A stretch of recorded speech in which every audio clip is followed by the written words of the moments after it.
आप सल्लल्लाहु अलैहि वसल्लम की वफात से पहले उन्होंने सहाबा को बहुत सारी बातों का पहले से बता दिया था कि उनके जाने के बाद दुनिया में क्या क्या होने वाला है।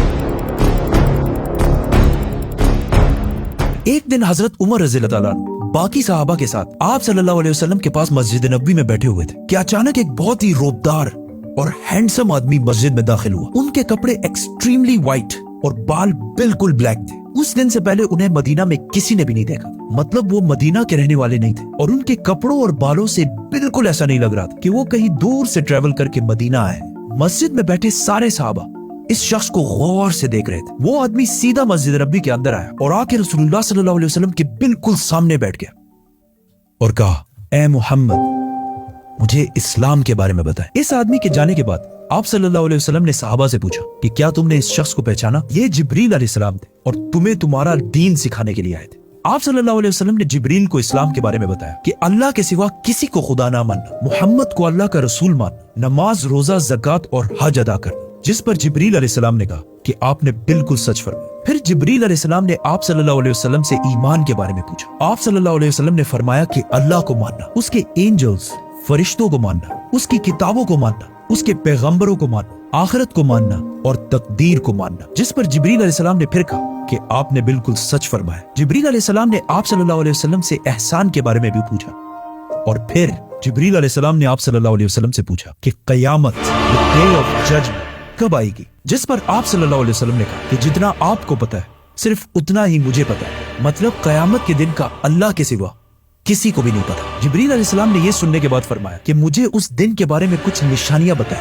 अब तक इस डिस्कशन में जितनी भी बातें हुई उन सबको आप सल्लल्लाहु अलैहि वसल्लम पहले भी एक्सप्लेन कर चुके, क्योंकि ये वाकया आप सल्लल्लाहु अलैहि वसल्लम की वफात से कुछ ही अरसे पहले हुआ था, जब ऑलमोस्ट सारा कुरान नाजिल हो चुका था। लेकिन इसके बाद जो आप सल्लल्लाहु अलैहि वसल्लम ने क़यामत की निशानियां बताई वो इससे पहले किसी को भी पता नहीं थी और इन निशानियों का ताल्लुक सहाबा से ज्यादा हमसे है, क्योंकि जो निशानियां आप सल्लल्लाहु अलैहि वसल्लम ने बताई वो सहाबा ने अपनी जिंदगी में पूरे होते नहीं देखी, बल्कि वो निशानियां आज हम देख रहे हैं। Which means जिब्रील अलैहिस्सलाम सिर्फ सहाबा को नहीं बल्कि आज के मुसलमानों को भी क़यामत की बहुत इंपॉर्टेंट निशानियां सिखाना चाहते थे। आप सल्लल्लाहु अलैहि वसल्लम ने जिब्रील अलैहिस्सलाम को जवाब दिया कि जब एक लौंडी अपने मालकन को जन्म देगी, जिसको बहुत सारे स्कॉलर समझते हैं कि जब औलाद अपने वालिदैन को गुलाम समझेगी, और जब ये नंगे पैर गरीब शेफर्ड्स, चरवाहे एक दूसरे से लंबी बिल्डिंग्स बनाने में कंपटीशन, मुकाबला करेंगे। जिब्रील अलैहिस्सलाम ने फिर कहा कि आपने बिल्कुल सच फरमाया और उठकर वहां से चले गए। आप सल्लल्लाहु अलैहि वसल्लम ने सहाबा को भेजा कि कोई जाकर इस आदमी को ढूंढे, लेकिन उस दिन के बाद ये आदमी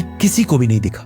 नाउ आप सल्लल्लाहु अलैहि वसल्लम ने नंगे पैर गरीब चरवाहों का जिक्र किया, जिन्हें उस जमाने में अरब बेडुइन्स, बद्दू कहा करते थे, जो अरब के बाकी कबीलों से हमेशा दूर रहते और कभी भी एक जगह पर नहीं रहते बल्कि अपने जानवरों के साथ हमेशा ट्रेवल करते रहते थे, मतलब एक खाना बदोश नॉर्मैडिक जिंदगी गुजारते थे। ये इसलिए बहुत अजीब बात थी क्योंकि बद्दू पूरे अरब में सबसे गरीब कबीलों में से होते थे। सिर्फ उस जमाने में नहीं बल्कि इस हदीस के 1000 साल बाद भी ये बेडुइन्स अरब के सबसे लोअर क्लास होते थे। इसलिए सहाबा हैरान थे कि हमारी सोसाइटी के सबसे गरीब क्लास कैसे आपस में लंबी बिल्डिंग्स बनाने में मुकाबला करेंगे। आप सल्लल्लाहु अलैहि वसल्लम के बाद खिलाफत राशिदा हर तरफ फैलने के बाद दुनिया की सबसे बड़ी सुपर पावर बन गई। सिर्फ मुसलमानों में नहीं बल्कि ये उस वक्त तक इंसानों की तारीख की सबसे बड़ी एम्पायर थी, जो अलेक्जेंडर द ग्रेट और रोमन एम्पायर के जूलियस सीजर के एम्पायर से भी बहुत बड़ी थी। इसका फायदा उठाते हुए ये बेडुइन्स पूरे दुनिया में फैल गए, लेकिन फिर भी इनकी सबसे बड़ी पॉपुलेशन इसी अरब के इलाके में रही। आहिस्ता आहिस्ता वक्त गुजरता गया और इनका कल्चर बिल्कुल भी नहीं बदला। ये बेडुइन्स उसी तरह अपनी जिंदगी गुजारते रहे। आखिर 1000 साल बाद उस्मानिया खिलाफत के आखिरी जमाने में दुनिया पुराने तरीकों से एक नई इंडस्ट्रियल एज की तरफ बढ़ने लगी, तो आखिर उस्मानी खलीफा सुल्तान अब्दुल हमीद ने मुसलमानों को भी मॉडर्न दुनिया की तरफ लाने के लिए बहुत स्ट्रॉन्ग रिफॉर्म्स की और पूरी एम्पायर में बहुत सारे प्रोजेक्ट शुरू किए, जिसमें इस्तांबुल से मदीना तक एक ट्रेन भी बनाई गई। लेकिन इस ट्रेन के रास्ते में हमेशा एक बहुत बड़ी रुकावट थी, यही बेडुइन्स, क्योंकि इन्हीं बेडुइन्स ने इससे बहुत साल पहले 1757 में 20,000 हाजियों को शहीद भी किया था, जिसके बाद उस्मानिया सल्तनत इनके कल्चर को चेंज करने लगी और इन्हें खानाबदोश नॉर्मैडिक जिंदगी से एक परमानेंट इलाके में सेटल करने की कोशिश की। लेकिन बेडुइन कबीले उस्मानिया सल्तनत के इन रिफॉर्म्स से बिल्कुल भी खुश नहीं थे और आखिर सऊदी अरब के पहले बादशाह इब्ने सऊद ने बेडुइन्स को यूनाइट करके ऑटोमन एम्पायर के खिलाफ एक फौज बनाई और फिर ब्रिटिश की मदद से इस पूरे इलाके को फतह कर लिया, जिसे आज हम सऊदी अरेबिया कहते हैं। और कुछ सालों बाद इन इलाकों से ऑयल तेल डिस्कवर होने के बाद यही बेडुइन्स, जिनकी इससे पहले कोई औकात नहीं थी, अब दुनिया के सबसे रिच लोगों में से बने और इनमें से बहुत सारे मिलियनियर्स और बिलियनियर्स भी सामने आए। लेकिन तेल डिस्कवर होने के बाद इन सारों को पता चला कि ये ऑयल हमेशा के लिए नहीं रहने, बल्कि एक दिन बहुत जल्द खत्म होने वाली है, जिसके साथ इनकी सारी लग्जरीज भी खत्म हो जाएंगी। तो सबसे पहले दुबई के बादशाह शेख मोहम्मद बिन राशिद, जो एक बेडुइन बद्दू कबीले से हैं, जिन्होंने एक बार खलीज टाइम के इंटरव्यू में खुद ये कहा है कि उन्हें बेडुइन कबीले से होने पर फख्र है। उन्होंने दुबई को ऑयल से निकालकर टूरिज्म और बिजनेस की तरफ लाया और बहुत तेजी से कुछ ही सालों में दुबई दुनिया की बेस्ट सिटीज में से बन गई। और फिर कुछ सालों बाद दुनिया की सबसे लंबी बिल्डिंग बुर्जुल खलीफा भी दुबई में बनाई गई। ये अब तक इंसानों की बनाई हुई सबसे बड़ी बिल्डिंग थी। इससे पहले एक जमाने में, आज से 4500 साल पहले, इजिप्ट में फिरौनों के बनाए हुए pyramids, specifically the pyramid of Giza, इंसानों की बनाई हुई सबसे बड़ी बिल्डिंग और दुनिया की सबसे बड़ी बिल्डिंग होने का ये टाइटल इस पिरामिड के पास 3800 साल तक रहा। मतलब फिरौन के बाद 3800 साल तक कोई भी फिरौन से लंबी बिल्डिंग नहीं बना सके। लेकिन 3800 साल बाद यूरोप के एक चर्च ने पिरामिड्स का ये रिकॉर्ड तोड़ दिया, जिसके बाद पेरिस के आईफिल टावर और 9/11 में तबाह होने वाले वर्ल्ड ट्रेड सेंटर भी दुनिया की सबसे बड़ी बिल्डिंग्स रह चुकी है। इसके बारे में फिर हम बात करेंगे, तो सब्सक्राइब।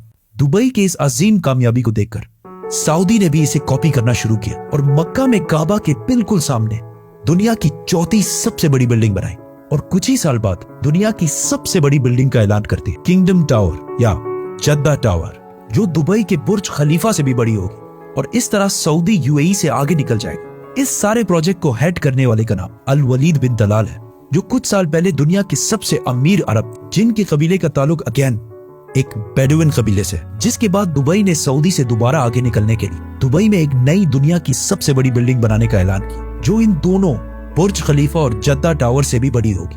और आजकल हर कुछ अरसे बाद बहुत तेजी से अरब में ऐसी लंबी बिल्डिंग्स के प्रोजेक्ट्स का ऐलान हो रहा है। इवन अरब कंट्रीज एक दूसरे को ये तक नहीं बता रही कि उनके अगले प्रोजेक्ट की हाइट क्या होगी, क्योंकि फिर बाकी अरब कंट्रीज उनसे आगे निकलने के लिए उससे भी बड़ी बिल्डिंग का ऐलान कर देंगे। और इस तरह लंबी बिल्डिंग्स बनाने का एक बहुत सख्त कंपटीशन इन सारे अरब मुमालिक में स्टार्ट हो चुका है, जिनमें ऑलमोस्ट सारे प्रोजेक्ट्स के पीछे ऐसे लोग हैं जिनका कोई ना कोई ताल्लुक उन्हीं बेडुइन कबीलों से। और आज ये जो कुछ भी हो रहा है, इस सब का रसूलुल्लाह सल्लल्लाहु अलैहि वसल्लम ने आज से 1400 साल पहले जिब्रील अलैहिस्सलाम और सहाबा को बता दिया था कि एक दिन ये बेडुइन्स, जो आज नंगे पैर और बहुत ही गरीब शेपर्ड्स, चरवाहे हैं, वो एक दूसरे से लंबी बिल्डिंग्स बनाने में मुकाबला करें।